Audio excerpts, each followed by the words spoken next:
గౌరవనీయులు ఒక స్త్రీమూర్తిగా ఉండి హోమ్ మినిస్టర్ పదవిని నిర్వహిస్తున్నటువంటి మంత్రివర్యులు శ్రీమతి సబితా ఇంద్రారెడ్డి గారికి, అలాగే ఈ రోజున అద్భుతంగా నభూతో భవిష్యత్తులైన మీ అందరికీ, సినిమా పరిశ్రమకి చెందినటువంటి ప్రతి ఒక్కరికి నా హృదయపూర్వక అభినందనలు. ముఖ్యంగా ఈనాడు దాసరి డబ్బు సంపాదించవచ్చు, ఇవాళ వస్తుంది రేపు పోతుంది, కానీ ముఖ్యంగా సినిమా పరిశ్రమలో ఉండి ఏ ప్రజాధనంతో మనం ఒక నైతికమైనటువంటి విలువలు అక్కడవే కాకుండా సినిమా ఇండస్ట్రీలో ఒక పితామహుడి పాత్రని ఆయన పోషిస్తున్నారు.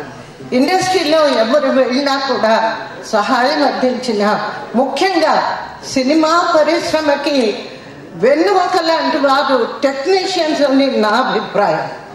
టెక్నీషియన్ అన్నవాడు లేకపోతే, కెమెరామెన్ లేకపోతే, మ్యూజిక్ డైరెక్టర్ లేకపోతే, లైట్ బాయ్ లేకపోతే, మేకప్ మ్యాన్ లేకపోతే, రికార్డిస్టులు లేకపోతే మీరు దగ్గర ఉండొద్దు ఇక్కడ. దయచేసి తీరా బాగా మాట్లాడేటప్పుడు నన్ను ఆకర్షణ పెడతారు, మన్నించాలి.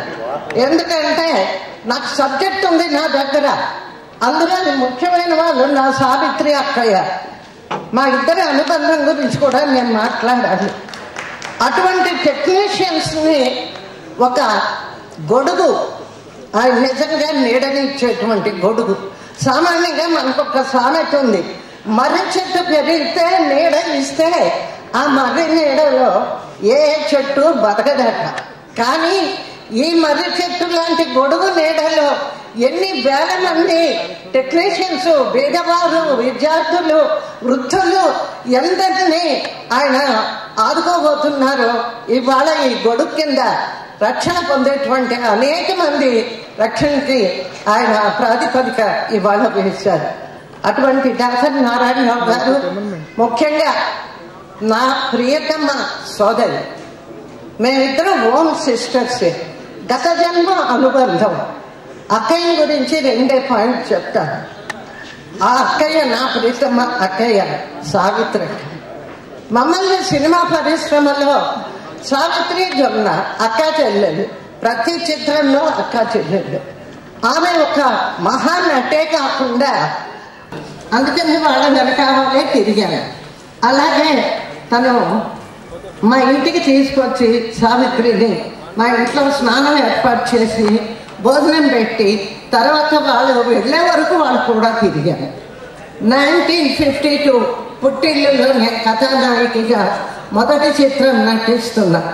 అదే టైంలో అక్కయ్య దేవదాస్ రిలీజ్ అయింది, నెంబర్ 1 ర్యాంక్లోకి వెళ్ళిపోయింది, పెద్ద స్టార్ అయిపోయింది. నా చిత్రాన్ని ఒక ఫోటో నాకు చూసి వెంటనే నాకు కారు పంపించి, జమున అంటే ఎవరు, ఆ దుగ్గిరాలమ్మైనా వాళ్ళ ఇంట్లో మనం భోజనం చేసి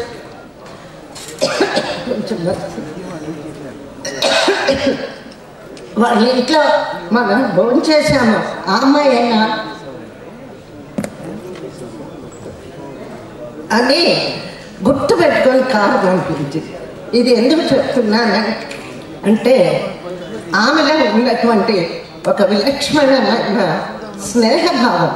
గత గారి పేరున ఈరోజు నా అవార్డు పొందడం నాకు ఆనందం కలిగించడమే కాకుండా, అక్కయ్య కోమాలోకి వెళ్ళిపోయినప్పుడు, జమున గారు మీరు ఎంతమందికి ప్రజలకి ఏవో పేద కళాకారులకి చేశారు కదా, మీ అక్కగారికి మీరేం చేశారు అని ఎవరైనా ప్రశ్నించవచ్చు.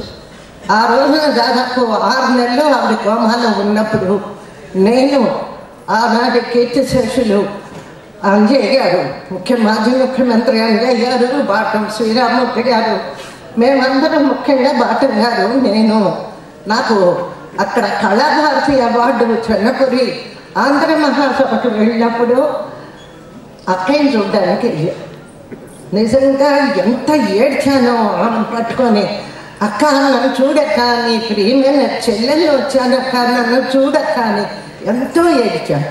తర్వాత దీనికి వచ్చాక గెస్ట్ హౌస్కి వచ్చాక బాటన్ గారికి చెప్పాను, అయ్యా ఆమె కేవలం ఒక నటీమనే కాదు, గవర్నమెంట్ ఒకప్పుడు జగన్ మండయ్య గారు హైదరాబాద్ మెడ్రాస్ వస్తే ఎవ్వరూ ముందుకు రానప్పుడు ఆ తుఫాను బాధితుల సహాయార్థం 30,000 రూపాయలకి మెడలో దండ కొన్నది, ఆయన వేసుకున్న మెడలో దండ. అంత దానశీలి, గుప్త దానాలు కూడా చేసింది. అటువంటి అక్కయ్య ఈరోజు మీ పరిస్థితుల్లో ఉంది. అక్కడికి నేనేమైనా చెయ్యాలి, దయచేసి గవర్నమెంట్ ఖర్చులు పెట్టుకోండి, అక్కయ్యని తీసుకొని నేను అమెరికా వెళ్తాను, దయచేసి హెల్ప్ చేయండి అని పాపం ఆయన ఎక్కడున్నారు అన్నయ్య గారితో డైరెక్ట్గా నేను మాట్లాడితే ఏందమ్మా తప్పకుండా చేద్దాం, మీరు డాక్టర్ని అడగండి, తప్పకుండా గవర్నమెంట్ ఆమెను అమెరికా పంపించడానికి అన్నయ్య గారి ప్రభుత్వంలో ప్రతి నెల పైసా మేము పెట్టుకుంటాము అని చెప్పారు అన్నయ్య గారు. ఆ రోజున ఆ నెక్స్ట్ టైం మళ్ళీ వెళ్ళాం, అక్కడ డాక్టర్లని కన్సల్ట్ చేసి వాళ్ళు ఒకటే చెప్పారు, ఆమెను ఏ స్థితిలో కదిలిస్తే మాత్రం ఆమెకి గ్యారంటీ లేదు, ఇలాగే కొన్నాళ్ళు ఉంటారు, అంతకు తప్పనిచ్చి మీరు ఏమీ రిస్క్ తీసుకోకండి అని చెప్పారు. అంటే ఇది ఏ గొప్పగా చెప్పుకోవడం కాదు, ఒక పక్క ఒక మధుర స్మృతి అక్కయ్యతో, మరో పక్క ఒక బాధాకరమైన స్మృతి.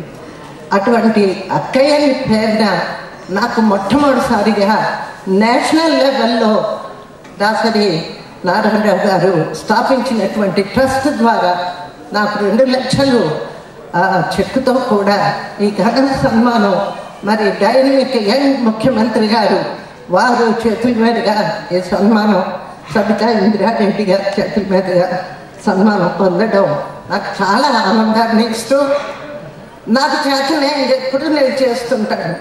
అలాగే మాజీ ముఖ్యమంత్రి వర్యులు గతంలో నాకు ఎన్టీఆర్ అవార్డు ఇచ్చినప్పుడు 5 లక్షలు ఇచ్చారు ప్రభుత్వం, అందులో నుంచి ₹1,00,000 మరి సీఎంస్ రిలీఫ్ ఫండ్ ఇచ్చేశాను. అదేవిధంగా ఈ రోజున ఏదో భగవంతుడు ఇచ్చారు, ఉన్న దాంట్లో నేను సంతోషంగానే ఉన్నాను. నా శక్తి కొలది ఎప్పుడూ నేను చేస్తుంటాను.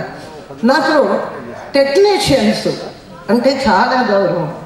వాళ్ళు లేని ఆర్టిస్టులు ఎక్కడ ఉన్నారండి, టెక్నీషియన్స్ లేని ఆర్టిస్టులు లేరు, అది నా నమ్మకం.